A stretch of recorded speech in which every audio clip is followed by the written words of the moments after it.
जन्नत अब और क्या होगी कहीं जो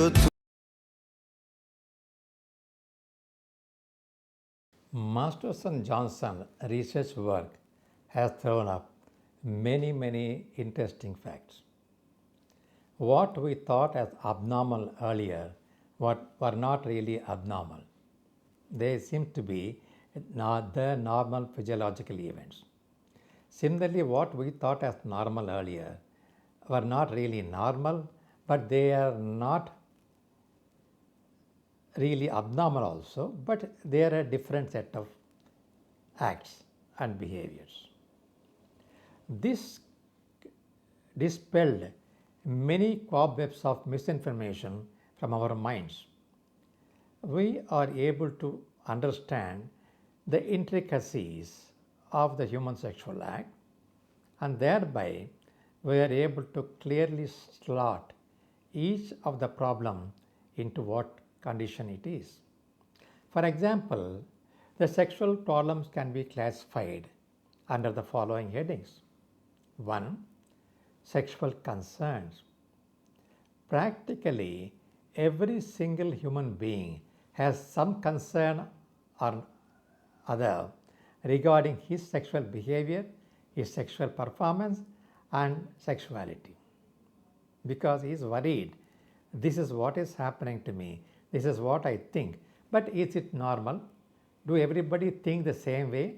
Do everybody behave the same way? For example, the fear about masturbation comes under concern. Now, when a person ages, his sexual response, the ability of the body to respond, slows down, but he doesn't understand that he is getting worried. Similarly, concerns of the medically ill. A person who suffers a heart attack, he or she is worried whether they can have sex or not. If they have sex, will affect the heart and kill them. A newly married couple, the wife becomes pregnant within 2 months of marriage. When they are still new and craving and longing for a regular sexual life, when she becomes pregnant, they are little concerned whether they can have sex during pregnancy or not. Because somebody says that once the wife becomes pregnant, you should not have sex because it will affect the pregnancy.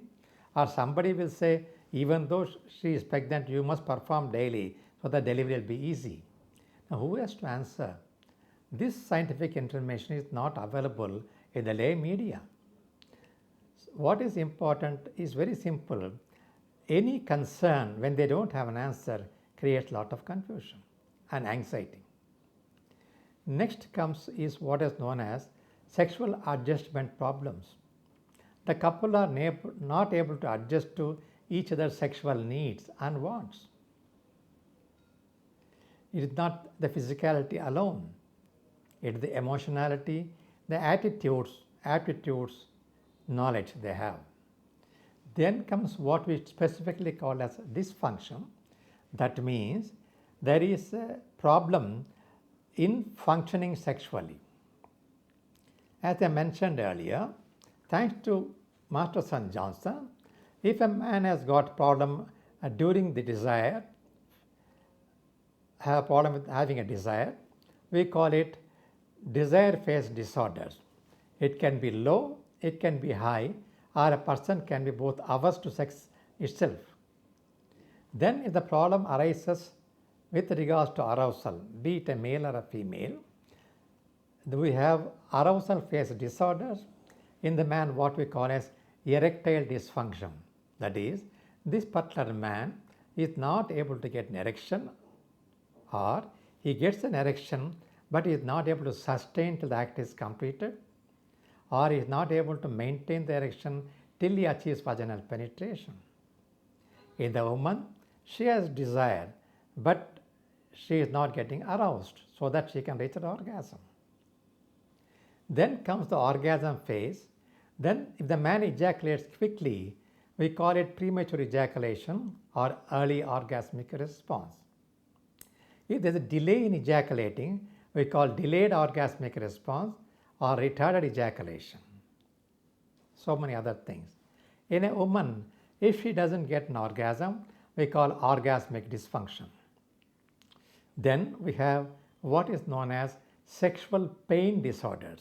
That is, this particular individual experiences pain when he or she is having sexual intercourse. In a woman, it is subdivided into a vaginismus, wherein the woman, without her conscious knowledge, clenches her vaginal muscles so the man cannot enter her at any cost.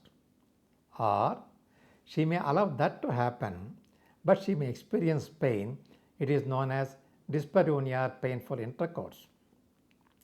Now, basically, the advantage of this categorization and classification tells us very clearly, okay, this particular individual or couple have a problem in this phase, and these may be the causes, because we are able to shortlist. And to clinch that, we know we have to do this following test, and once we confirm that, then we know what treatment strategy has to be advised.